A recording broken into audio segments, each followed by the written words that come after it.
Hey, it's Liz D'Alto, and this is the Untamed the Wild Soul Woman podcast. From body image, sex, spirituality, money and relationships, to motherhood, creativity, business, communication, and desire, Untamed the Wild Soul Woman is the place to come for real stories and powerful advice to help you reclaim and redefine womanhood in the 21st century.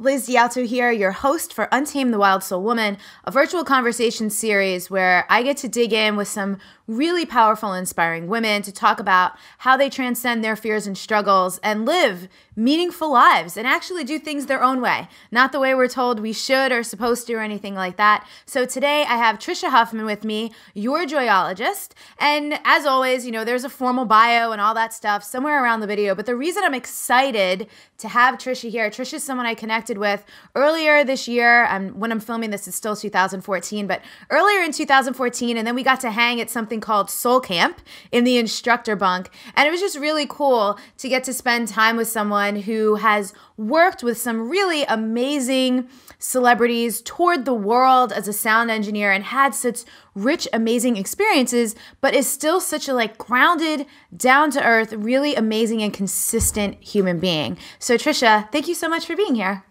Thank you so much for having me. I love you, and I'm so excited about what you're creating. Thank you. So I've been asking all of my women the same first question, and that is, what do you love about being a woman? That's such a versatile question that I don't know if I've ever been asked before. Most people haven't. In my life, that's crazy. Part of the fun in asking the question is seeing how people react and kind of take it in. So take your time. What do I love most about being a woman? That has that immediately made me do so many flashbacks, because especially being a woman, I went into a business that there's not many women, especially I was doing a live sound monitor engineer. So there might have been women on tour, but it was different. So that made me have flashbacks of how hard it was, but then also some benefits to being a woman too. So it was just such a versatile thing. So, okay, what is my favorite thing about being a woman?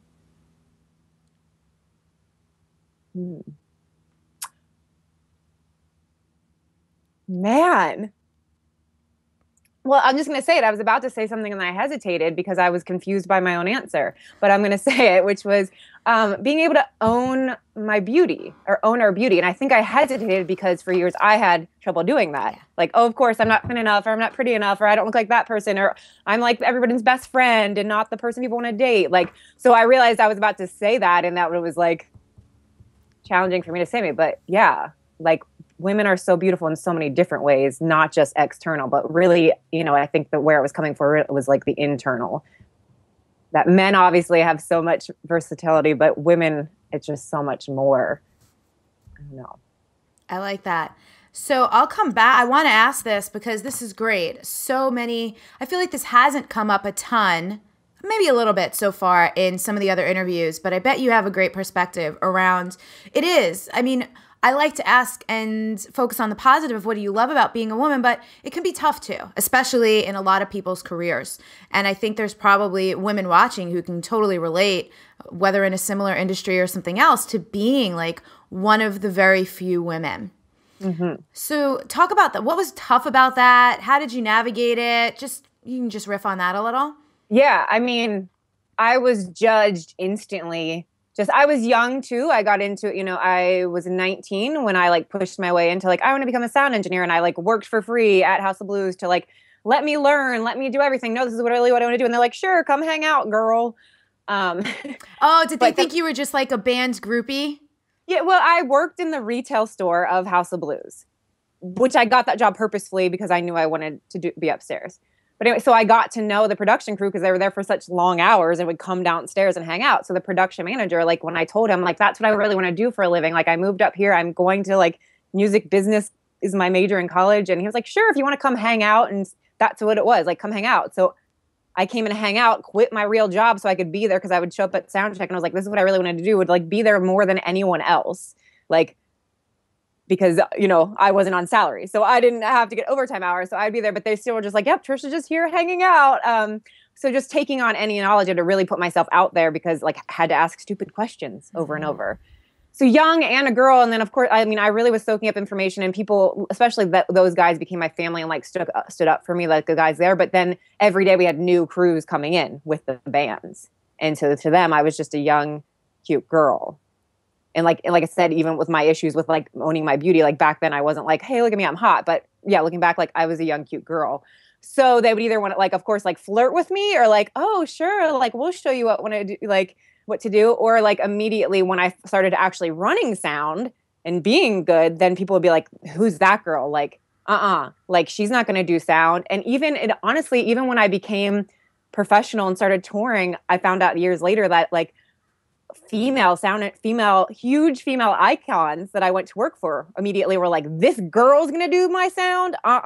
Because they'd never seen a female sound engineer before. So it wasn't even just men, but females judging me too. Like, there's no way she's going to know what to do because they just weren't used to seeing it.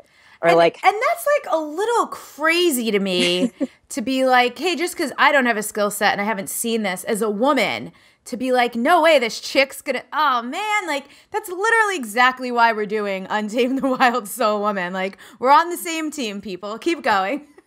Yeah, so it was really interesting in that I really like, that's where like so much, so many people ask me now, like, well, how did you become a coach? Like, of course, and all that. And I'm just like, it's been a lifelong journey. Like, and a lot of the stuff I learned was like building such self-confidence and self-love and thick skin from those days of being judged. We're all judged instantly, but being judged so instantly, like, she's not going to be any good. This is a disaster. Like, why is she behind the and like having so much, like, really it felt like hate, but it really, I mean, it wasn't hate, just like, they don't want to, they're feeling uncomfortable because they're not going to get what they want. And it's going to be my fault. And just having to be like, I know that I'm good, and not have ego about it either. And to not, like, to realize back then too, that if I was to be like, look, I know what I'm doing, that would not make them feel better too. So that I'd just be like calm and not react and just smile. And they'd talk, like check their guitar or check their microphone and be like, oh, never mind, you're good. But that could be hours later, like of setting up the stuff. So it's like, but it would be funny because the guys that would work with me would get so upset and like want to punch people out and be like, don't you talk to her like that. Which and is I would sweet. be like, fine. Yeah. So I have had like so many like brothers. I've never had a like blood brother, but I have so many brothers out there. Yeah. That stood up to me. But I had to learn back then to like have the confidence and to not have the ego and to just be like, I know what I'm doing, and be like, just keep, doing showing up, and that for them to be like, oh, never mind. So this is a great question because like your choice to like go in and be confident and be like, listen, I know I'm not going to speak. I'm just going to show them my skills and ability. And to kind of like ditch the ego about it and not try to like defend and prove yourself in that way. That's a choice. And I feel like you could have come from the other place and you could have been like egoic and combative about it. It takes courage, I think, to respond the way you did. How did you do that? How did you? That's a good question. No, I honestly think that it was by watching, that I've always been someone that pays attention to a lot of things going on. And so then I was able to see, like, okay, when this guy, because even though I had more issues being a girl, like, of course, there were just like stuff happening every day with like, egos of this person, and not just because they were a guy, but like being able to see that, like seeing that by reacting, that it doesn't make situations like better. That like, I think I just knew that I'm not going to make things better for myself. And so it was like, I still was like, okay, I have to prove myself, but it wasn't like, let me out loud talk myself up to prove myself. It was just like the silently like, all right, Trisha, don't fuck this up. You got to make these monitors sound fucking awesome. Like, so it was like still that need to prove myself, but like not do it like outwardly, just be like, work hard. Like, no, like, show up and do it. And so, I think I just, from noticing that, like seeing other people, like attitudes and action, like that back and forth energy that would be exchanged, that didn't go anywhere. That made things worse. So that wasn't going to make them win me. Like they weren't going to like me because I was like being a snot to them. Yeah. Like, because you could talk a bunch of trash. Nobody really cares about that. So at what point did you decide? And then the second part of the question is, how did you transition from sound engineer to personal joyologist? And do us a favor, tell people what joyologist is if they're not sure. Well, so what I say, that basically as a joyologist, I inspire people to truly live their lives and to love themselves in their lives. So it's really, that's what my version of it is, that I inspire people to be who they are and to love themselves and to know that they can live their life their way. What I originally created for was for people on the road. And it happened because many different elements. One was that I had fibromyalgia, and I always grew up sick, not feeling well, and was finally diagnosed. And then was like finally put on prescriptions, and they didn't help. So I just started taking care of myself from like 18 natural ways. So I got into yoga, I got into like juicing, I got into like reading anything I could. So I went gluten-free like in 2004, 10 years ago. Before people were even talking about gluten. Yeah. When there was not like a grocery store full or like, whatever, everywhere you went, there were gluten-free options. And it really helped. So at that time, that was the same year I became a touring sound engineer. So I was working as a sound engineer prior, but like working at venues or, local places. So I would go on tour with a certain artist, and I was taking very care of myself. So I had my own like rider as a sound engineer, and I brought a juicer with me as a sound engineer. So like I had to have gluten-free vegan meals. And I'm just vegan because like I, such high quality that was easier. So back then, like I was taking such good care of myself on the road. I would get off the, tour bus and do yoga before load in. So I was like the happiest and healthiest person on the road, because, how I'd lived my life and going through that stuff, that I really was someone that already was like living from my heart and making choices just for myself, unless it was a job I really wanted to do.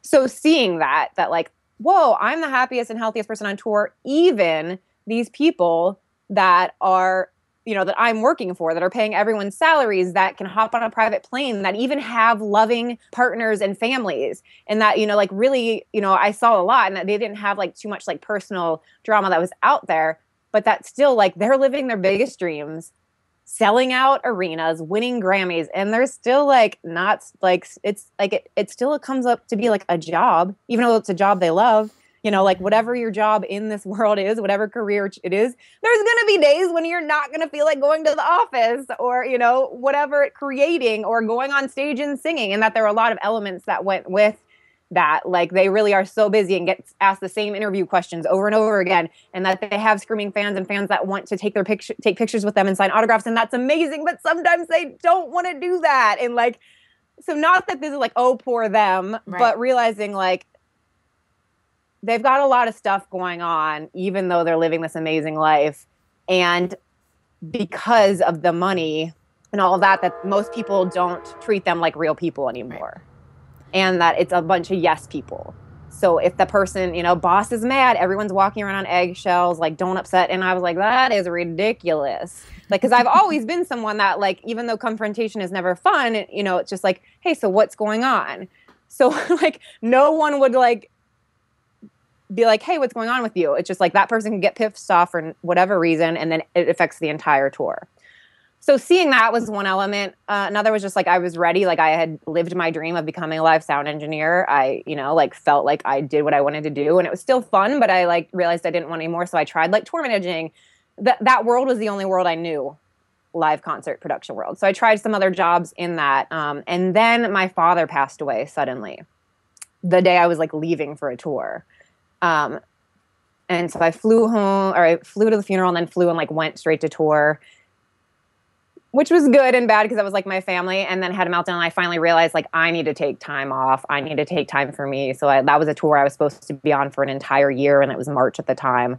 I gave my position away and I like went and sat and was like, okay, you know what? I'm finally going to get certified to do yoga. I'm finally going to take time to cook. Cause I'm like, now this was also my first time in my life, like realizing like choosing to go to California. Cause at that point I was living a life I love, but it was run by other people. Cause I got hired by tours and taken away and different things. So, so I just took that time off and, was like, you know what, I'm going to go back on the road, but taking care of the artists that are out there in front of people doing these interviews and inspiring people every day. Like I'm going to be there for them. And so I created a position for myself and, that was it. And, so it was basically to lift people up when they were down and to ground them down when they're up. Like, so when they did slam that door, they're like, hi, so what's going on? So what are you going to do about it?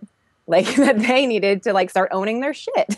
Yeah. Again. And so then to also keep them inspired with what they wanted to do, because when you do get that big, then there's more pressure or like management and labels and these people and like, what do my fans want? And they kind of forget too, like what their mission and point in the world is. And like, we need a new radio hit, or we need this, or, you know, there's so many different.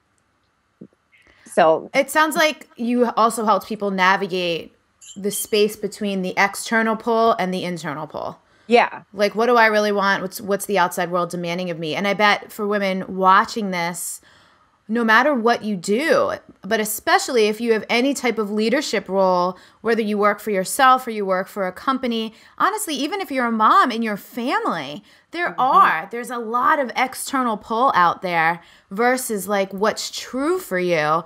And it could be really challenging to navigate. So I'm glad. It's cool to hear that even these people that we put on pedestals, because so many of us have never and probably will never experience that kind of lifestyle. And it's so glamorized by media that people forget. Like, it's still a human being. They still have struggles. They still have stuff going on. I mean, just because someone's a celebrity doesn't mean, and I think we probably know, right? Because we see that in the media too. Drug problems, this person OD'd, that, like, you know, it's crazy. So it's cool to hear someone who was like in the trenches with that to be like, yeah, it's real, and it can actually even be super isolating. Yeah, so, super isolating. And I wanted to point out too that you brought that up for even mothers, because, you know, feeling, because 100%, because now that, you know, like I was dealing with those people, and I still do want to, you know, deal with people in the public eye. But yeah, I coach a lot of mothers, and it's so funny because, yeah, they're trying to give me some excuses because, yeah, like, well, I can't do these. I can't even think about what I want or my choices because I have a family. I'm like, but no, yes, you have to still think about what you want, and like, yeah, like calling them out on their excuse. Yeah.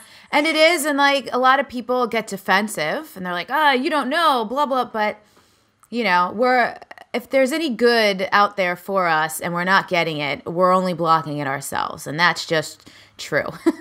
Well, and the way I'm most able to get through the mothers is reminding them that, like, if you don't, like, great. So then don't think about being selfish. Think about it for your kids. Like, if you're happier, if you're more lit up, if you're more present, then your kids get that benefit.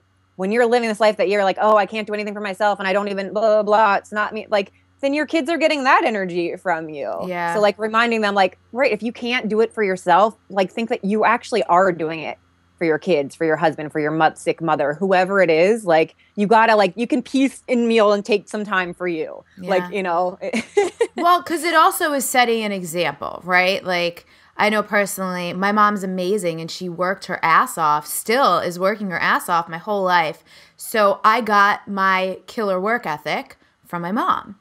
Yeah. But at a certain point in my mid-20s, I had to learn how to take care of myself because that's not something I ever really saw anyone in my family doing. So I love, like, those are the exact type of things that you teach people, yeah? Yeah. Yeah. Cool. So in your own life, I'm sure I find, and this has come up in a lot of these interviews, you know, by naming my business Wild Soul Movement, inevitably, I just get called deeper and deeper into my old practices of my own. Did I say my old or my own? Either way, my own practices of what I teach. So what are the toughest parts of what you teach for you to be consistent with? Oh, that's funny. Well, one thing I will notice for sure is that when I got into a relationship, that's when I realized that all of a sudden, like, everything that I knew and learned and taught was like so much harder. Like, I had to call myself out on my shit so much more, like getting pissed about little things and, or just, you know, like realizing I was like, wait a minute, this is back to like my own tool of like, everything is like, I want love. Like, I'm afraid to say this to him because he's not going to love me anymore. Or like, why am I getting upset right now because he ate a burrito and didn't wait for me to have dinner? Like, oh, I didn't communicate. And like, I created an expectation. And so it's like, getting into that, and like I feel now we've been in a relationship for 2.5 years, and like it's like, you know, like of course there's challenges, but it was so funny to like for almost a year, like still how much I had to like really call myself out on my own shit, like because that like that's where we're most questioning, because like the deepest thing is we want to be loved, and that realizing like everything was like, but what if he doesn't love me anymore? Like I can't, or he, and like without our brains do the craziest things without our realizing it's like, oh, because he ate a burrito, like, am I making that mean that he doesn't care about me? Right. Like, because he didn't ask, like, if I wanted something to eat, or like that realizing, like seeing that. And the other one thing I love to tell people is like, like who you are at all moments is like your business card to the world. And like, you never know who's going to be like in behind you in a coffee line or whatever. Like they could end up being like someone you want to connect with, or your best friend or something like that. Especially for me, I most of the time am present and am joyful, but sure, I get into like bad moods, or I get annoyed by like bad customer service or something like that. So it's like, I definitely, as calling myself a joyologist and being out in the world, like, make sure to like, or sometimes if I'm on the phone with like bad, customer service, there's something going on and I get a little whatever, then coming back down and like remembering, what, I'm very like acknowledging, like, cause I like to like get things done, but also be like, and I know that this is not your fault. You are on the end of the line. Like, so that is more me having to constantly, which is great because I'm constantly teaching it. I have to constantly be like, and Trisha, be nice to this person in front of you, or like, and check yourself before you wreck yourself. Thanks for stopping by. So that's hilarious. Start to the world if they realize that you're challenges. Right. It's like there's a quote, something like, "Who are you when nobody's watching?" Yes, and I think that's an amazing thing. And I love that it's come up in so many of these interviews because, even those of us who do run businesses, we coach people, and many of us coach like influential people, like leaders, or in your case, like celebrities. And, we're not perfect. And it's interesting to observe, and this is probably similar to like how celebrities get, people just make assumptions. They just put stuff on you. And it's not even because you said it. It's not even like I'm trying to portray myself like this ideal human being, but people assume that. People assume because I have a website, I make $1 gajillion a year. And it's so funny because you want to be like, did you read that somewhere? Like, did I say? No, I did not. So it's crazy, like the assumptions that people make. And you mentioned expectations earlier. Yes. So I remember, I know you're in your office right now. I stopped by to visit you like a month or two ago. I don't even remember when that was. But you and I were talking about this interview, and I know judgment. Judgment is a huge topic that you've dealt with personally, as we mentioned earlier, but then also that you help people navigate through. Can you talk about that a little bit? Because this is like pervasive. Like we all do this as humans. We judge all the time, and then we're on the receiving end of other people's judgments.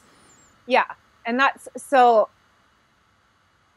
We ourselves are so hard on ourselves. And I think people either they want to pretend like they're nicer or better than they are. And it's like, no matter what a good human you are, I think there's just things in our brains that naturally happen. And that's what we're all, most of the people probably you're interviewing, it's like we're all doing work to help unwire those things that have been wired into us. And one of them is judgment. And it's like we are naturally judging other people. And it might not, it might not always be something that shows up as super negative, but we make assumptions about people. We see somebody, because they drive that car, that must mean something, or they wear that handbag, or they wore pajamas out in public, so that means something. That our brains naturally do it. Whether we're trying to like be negative or try to like pick on somebody or be mean, that it just is a natural thing that happens. And I think first just realizing that and just being okay, because we can't always control what comes into our head, but we can control what stays and what we choose to leave. So I think sometimes people get so upset with themselves because like, how did I think that hot thought? Or like, and I have like clients that will do like work with me in programs, and then they like are down on themselves because, but I judged myself today, so I didn't learn anything. I'm like, no, that's going to happen. Like you're going to like, but then you did good because you saw that you judged yourself, and then you can get around it. But anyway, so that's something. So where I had the biggest breakthrough myself was realizing that it was a moment years ago when I was doing a photo shoot in New York City, and it was like just me doing my own, I still like I'm doing my own hair and makeup, and like I am not that fancy either, even though I work, I may work with celebrities, but that doesn't mean that that I have like full teams of people. And I remember just like I was like packing up props and like getting on the subway and like having this moment of like, oh my God, like people are going to see me out in the city, like taking photos, and they're going to think, who is that person? Like, it's going to be obvious that I'm having a photo shoot. There's going to be like lights and props and things. Like what, and so immediately judging myself, like, but I, realizing though, at first I was just, what we do is we make judgments up and then we project them onto other people too. So I saw that I was like, oh, they're thinking like, who is this person? Who does she think she is? She's not pretty enough or thin enough or blah, blah, blah. Or what is that outfit? Like, what could she possibly be shooting? And this all happened like in a split second. And then I was like, wait a minute, this is all me judging myself right now. I am creating pretend people that are going to judge me. And I was like, I'm the one judging myself. And I was like, wait a minute, I've pretty much judged myself for everything that is ever possible to judge myself for. And like, and I know that stuff is not true, or like, it doesn't matter, like, it's not real and it doesn't matter. And so I just had this image of like opening my arms wide and like closing my eyes and like, all right, world, like, go ahead, judge me. Like, I've already judged myself for everything that you could ever imagine and more, but it doesn't matter. It doesn't real. It's not real. So that was a huge breakthrough. And then also realizing we're always going to be judged. No matter what I wear today, no matter if I put makeup on or I don't put makeup on, or what car I choose to drive, or what I choose, if I'm vegan or raw or paleo, or, meat and potatoes, or I go to Bikram yoga, or I go to vinyasa yoga, or I drive a Prius, or I ride a bicycle, I'm going to be judged no matter what by someone out there. We are always, always, always going to be judged. And that could be like, wow, life sucks. We're always going to be judged. But I saw it as like a wake-up call. It's total freedom. If you're always going to be judged, then do whatever the fuck you want. Yes. Like, really, like, be who you are and live your life. Because, we spend so many times like, do I wear this, or do I wear this, or, do I say this? Should I write this, email this? Like, I get in the word should, but we have so many shoulds, like, oh, well, so-and-so wants to eat dinner at this place. So, but I don't want to. Like, we're just constantly like afraid to be who we are and to speak what we want and to do things because we're going to be judged, but you're going to be judged anyway. Yeah. This is really funny. I just, yesterday at the time that we're shooting this, I was put on some list, some like stylist.uk, like online magazine site. It was like top 10 like fitness and well-being people to follow on Pinterest and Instagram. And in their description of me, it was mostly a lovely description, but then there was this one line that said something about like her musings about self-love and nourishment can be a bit cringe, but there's still some genuine inspiration to be had, blah, blah, blah. And I had posted it for my Wild Soul Movement women in our private Facebook group. And I'm like, hey, like, I think you guys will be super entertained by this description of me, as I was. And one of the women had attended a conference recently and heard Tara Moore speak. And she said something along the lines of what she shared was, feedback tells you more about the giver than anything, right? So like, it's just what you said about the projection, how anything that we're going to judge on ourselves, we're making up. Anything that we're going to judge about other people, that's our own stuff. I heard a quote once that I loved. It was like, other people's opinions are none of my business. And it's just freaking true. I love that one too. Yeah. Because I love that one too. It's feedback is great, but that's always true, right? It's always coming from the person's own stuff. And in a lot of cases, you can tell. Someone might as well just confess all of their insecurities to you instead of give you feedback, because it's the same friggin' thing. Yeah. So something else, you just said something that triggered to me. Oh, like, yeah, feedback, because that becomes such a thing too. Whereas like oftentimes, one of the things I'm always teaching people too is like, yourself better than other people. And I still like, that doesn't mean I don't ask people for feedback. I love feedback. I love getting advice for people. But it might be often that I rarely listen to it. I do listen to advice a lot. But sometimes I also realized that I always would ask people for advice because it got me more in tune with what I wanted. Yeah. Because if somebody was like, yeah, do this. And I was like, but no, that doesn't blah, blah, blah. And I was like, okay, then obviously like, great, listen to yourself. You don't have to listen to them. But it was like interesting that I would ask people advice and then rarely take it. But it helped me to see what was, because if I wanted to be like, no, but that's not, and I wasn't like fighting with them, but in myself just being like, but no, but I really want to do it. Because most people are living out of, their own fears. And so when you ask for advice about something, they're just living, they're giving you perspective based on their fears and like their reality. Yeah. And it's especially, keep going. And it doesn't mean that they don't believe in you and they don't love you. And that's another many things that I teach too, is that people express love in different ways. And oftentimes people express love through fear. Yeah. And so that's what, like, when I was growing up and when I was pursuing, I've pursued many dreams, like becoming the live sound engineer was a very big dream. And my family, nobody knew what the heck that was. And that was weird. And what are you doing? And like, why are, moving lots of things. So I never felt like people believed in me and that my parents believed in me, or that many people didn't believe in me. And of course they did, but they were expressing love through fear because what I wanted was different and that they were just like wanted safe things. And so always reminding people that like people are express love in different ways. And that's either, I think Marianne Williamson has a great quote. I forget what it is, but basically like everything in life is either an expression of love or a request for love. That's a really good one. So when someone's like going up, being rude to you, then it's either because like they need like love or because like they really loved you and like, they're being, they're telling you no, or like blah, blah, blah, that's never going to work because they're afraid that it won't work and they love you so much that they want it to work. That's and that super doesn't mean you have to listen to them. Yeah. And it's funny. And I bet so many of us can relate to that through our relationship with our parents. Because I feel like in my 20s, I used to get so irritated that my parents were sending me this mixed message of like, we believe in you. You could do anything, but be careful. Like that's a little crazy. Are you sure? But are you sure? Yeah. Or like, I've been in the entrepreneurial world for over a decade. And then even questions sometimes, like these undermining questions like, well, maybe you can get a job or something like that. And you're like, and you're exactly right. At a certain point, it just clicked for me like, oh, they just want to protect me. Like, it doesn't matter how old I ever am.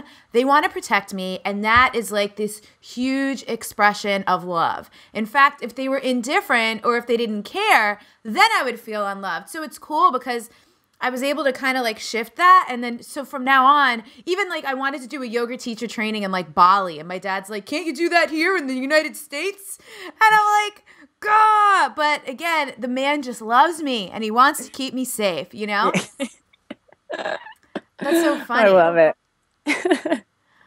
So under the context of Untame the Wild Soul Woman, this has been something I've been asking a lot of people too. What's wild for you? Wild is expressed differently for like every freaking woman. And for some people, it's like really like out there, bizarre, behavior. And for some people, it's just having boundaries and saying no to stuff. So how do you express your wildness in your life? Yeah, my first one use what is wild. It just goes to like really like listening to my own heart. And because I said that there is so much usually fear of like being judgment or not being accepted, that we constantly are like making ourselves smaller or our dreams smaller or whatever. And it's like, it's being wild to actually really listen to your heart and to realize, as we were talking about, I don't know, that the only judge of me is, and that's so crazy that's wild to just be able to listen to yourself, like to listen to your heart. And it's funny, I just said to like dream smaller. I think I want to write a blog because I was realizing too, like real life conversations, like with my partner and stuff like that, talking about, like, okay, moving and like realizing that as humans, we don't allow ourselves to dream bigger, like that it's actually challenging for us to like, if we could imagine our dream home, what would it be? Because we can't just go out and buy any house or whatever. Like it's going to be a challenging thing to find a home for us to buy or the next place. And realizing how hard it was for me who's a big dreamer and that has made several dreams come true, that people are like, whoa, how did she do that? Whatever.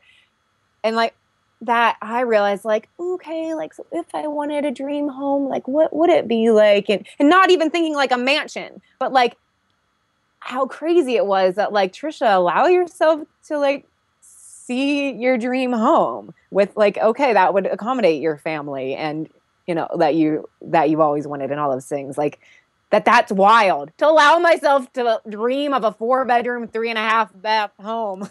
Yeah. With a yard and a nice bathtub and a nice kitchen. I love that you brought that up though, because this comes up a lot in my conversations with my clients, which is context.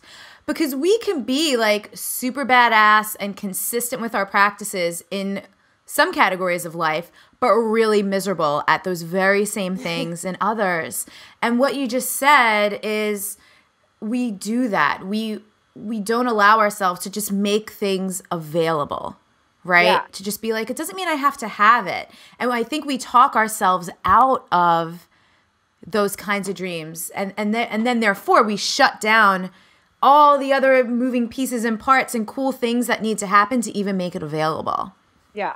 And it's funny because like I, of course, talked to my boyfriend about this, like, because he's like, well, we can't afford that. I'm like, but really, like, what would you want? And so it's funny because one day all of a sudden he came on, he was like, yeah, and I think I want like at least an acre. And like, he was like, and I want to be able to build this. Like, so he was like doing, then I still like, I was like, and I think a nice bath. Yes, a bathtub. Like, I would like a kitchen counter. Like, no, I mean, I was like, yes, I want a big kitchen and I want, a guest bedroom. But like, it was just funny that it was still like, even like, I was able to coach him into like, dream bigger. Like, I know we don't have the money in the bank and like, this isn't, but like, what would your dream? And that I still like am having troubles. Like, oh, what would that look like? Yeah. And I mean, I'm breaking through that, but it was just so crazy to be like, wow, I'm having troubles reading my dreams. And I know, that's like, not I know even like a mansion. That's you live in like, Orange County, where I used to live as well, and I've done that. Like, I've driven around, looked at these amazing beach homes that are like $12 million, right? Or in areas where literally you can get like a beach shanty for $1 million and been like, man, like maybe I'll never own a home. Or just like, what if that was available to me? It's funny. It's funny the mind tricks that we play on ourselves. But you're right. Like even just dreaming, and it's funny that you said that because that's one of the topics in Wild Soul Movement. It's wild dreaming. Instead of just like small little safe dreaming, it's like.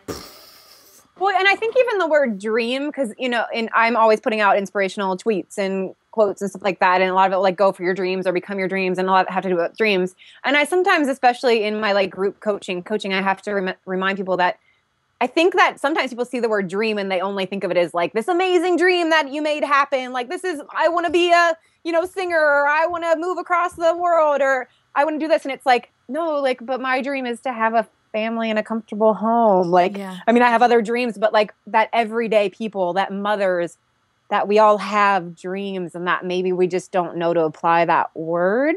Yeah. And so then to like dreaming bigger means like, yeah, like allow yourself to dream bigger, even if that means like, whatever. Your dream is that you take care of yourself and your family, like, that you actually take care of yourself, like that's a valid and big dream to work for. Yeah. Or even just that it's easy, right? Because for so many people, it's a struggle. So it could be a dream that like, I get to just live the life I've always wanted to, and it's easy. Yeah. Mm-hmm. So cool. So many options. So is there anything I didn't ask you that you want to share with the world before we go? Yes.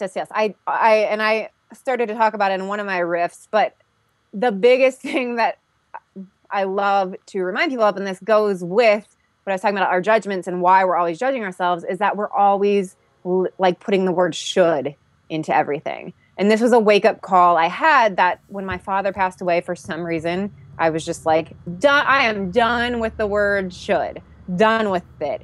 And I chose to totally eliminate it from my vocabulary. Like I would not let the word come out of my mouth. I spoke like I had a speech impediment, and it was such an eye-opening experience in many different ways. First of all, to see how much we actually use it. And that was just even what's coming out of my mouth. I mean, I was catching it in my head too, but how much it was coming out of my mouth. It's just such a fallback word that we don't even realize is happening. But when I noticed it, I was able to shift my entire perspective on life. And this is my favorite thing to teach people. So what would happen, because I wouldn't let the word come out, I needed to find a replacement word. And 98% of the time, the word that replaced should was want. And it was insane because it became this huge thing. So it'd be like, oh, what should we do today? Or wake up, what should I do today? What do I want to do today? Holy shit. Like, it was like, it's my choice. It's my life. But like, so it was, and people, I use that, give them that tool when they're like, oh, I don't know what I want anymore in my life. Or like, I don't know what I want to be. And I tell them to use this tool and they're like, huh? And I'm like, well, you start asking yourself, what do you want all day long? So that's amazing. So, like, what should I eat today? What do I want to eat today? And then it also is great for changing perspective, because there's definitely lots of things that we should do that we don't want to do. Like, oh, I should really do the dishes, but like, I do not enjoy dishes. But, well, I want a clean kitchen, so I want to do the dishes. Yeah. Or I really should do the laundry. Well, I really want to wear that sweater again, so I want to do the laundry. You know, and it becomes also a procrastination like cutout. I had a moment a couple of weeks ago, because even though I eliminated it several years ago, it still tries to force itself way in, and especially in my thoughts. And the word should sometimes doesn't even appear in my thoughts, but I know that it's a should feeling. So I was like, all right, I'm gonna leave. It was a Friday, 2, when I was like, I'm gonna go home and start my weekend. And that even I realized that nope, I should stay till 5. And I was like, no, I'm allowed to go home and enjoy myself. So I had to get myself around that. And then I was remembered this one last thing that I really should do. And I was like, but no, I'm going home. But I was like, but wait a minute. I will feel so much better about myself and my life and who I am as a person if I get this last thing done. So I want to get it done. So I great, got it done. And it was of course, a 5-minute task. Right. Yeah. But those things that we weigh on us because they're should things, I should do this, I should reply to this email, I should run this errand, whatever it is, they become so heavy and so unfun, and we push them away and push them away and push them away. And it's just be oh, I want to get this errand done, and then it's done, or it's over, or delegate it. You can also have that choice too. But great, so it changes your perspective, cuts out what's the word I was using? You were saying heaviness, which I really liked, because that is. But procrastination. But it cuts procrastination too. Yeah, that was the one where I was looking at. It does so much, but then also, yeah, the real it shifts your entire. Going back to eating too, because so many women especially have eating issues and stuff. So this also changed my life that way, and it's interesting because I probably eat more junkier than I ever have in my life. I still eat lots of good stuff and green stuff, but I allow myself. So oh, okay, this potato chips. Oh, French fries. Okay. And I never, ever, I was no, those are fattening things. This, you shouldn't eat them. This was always something coming up for me. And that I realized over the years of getting rid of that as well, that now I don't have any guilt when I eat those things because it's when I really want to eat them. And people are commenting oh, you've lost weight or whatever. And I'm I don't know. I eat French fries now and pizza and potato chips. And I still I'm I only work out twice a week, but I actually look better than I have in years when I was I can only eat green stuff and I gotta I should get in 5 workouts and I should do this, but I don't have that guilt because most of us come from oh, what do I want? What I should eat a salad, but I really want pizza. And you can look at it 2 ways and be okay, well, how do I feel when I eat salad? I feel alive and I feel alert and great. So I want to eat a salad, but sometimes you're I really want that pizza. I over salads right now. I want that pizza. Great. Have your pizza and actually enjoy it. Because so many times people are oh, but I should eat the salad. I'm bad. This is horrible. Right? Or you enjoy it and then you're I can't believe I did that. And you're putting that guilt on yourself. Yeah. But to really own your choices. Yeah. So even it's just very simple energetic shift, right? Between the energy behind the word should is often crappy, low vibe energy. And the energy behind want feels expansive, exactly. I have choice, I have the power, it's a privilege, and I'm nourishing myself.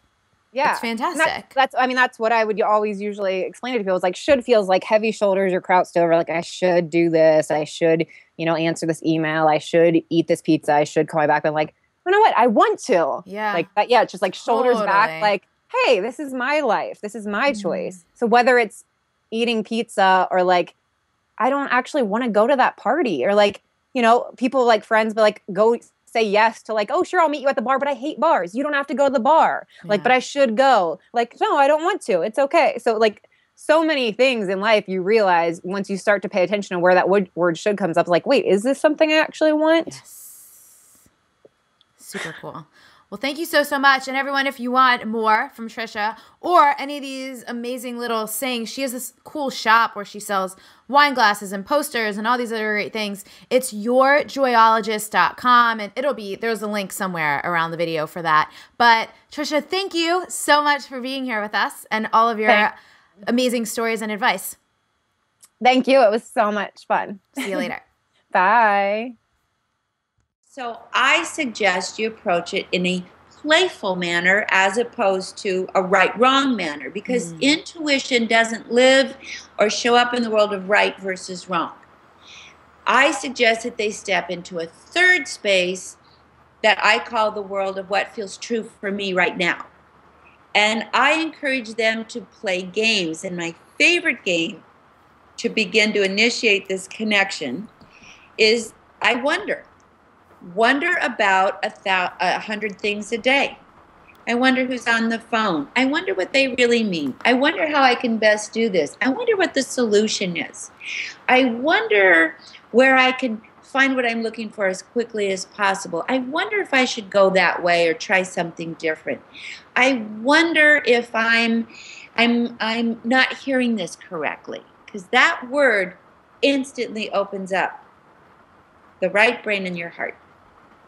So again, it's so simple. But you can't just wonder intellectually. Use those words. Yeah, right. Because that's when it spirals, when we just stay in our head. And then when you're in your head, you're not in your heart, or you're not in your body anyway. And the throat is the chimney of the heart. That's why we use our voice. Yeah. Because intuition gets blocked right here. We feel it and shove it. But when you can open this, the chimney of the heart. This is the chimney of the heart. So begin to just wonder out loud. Just wonder out loud.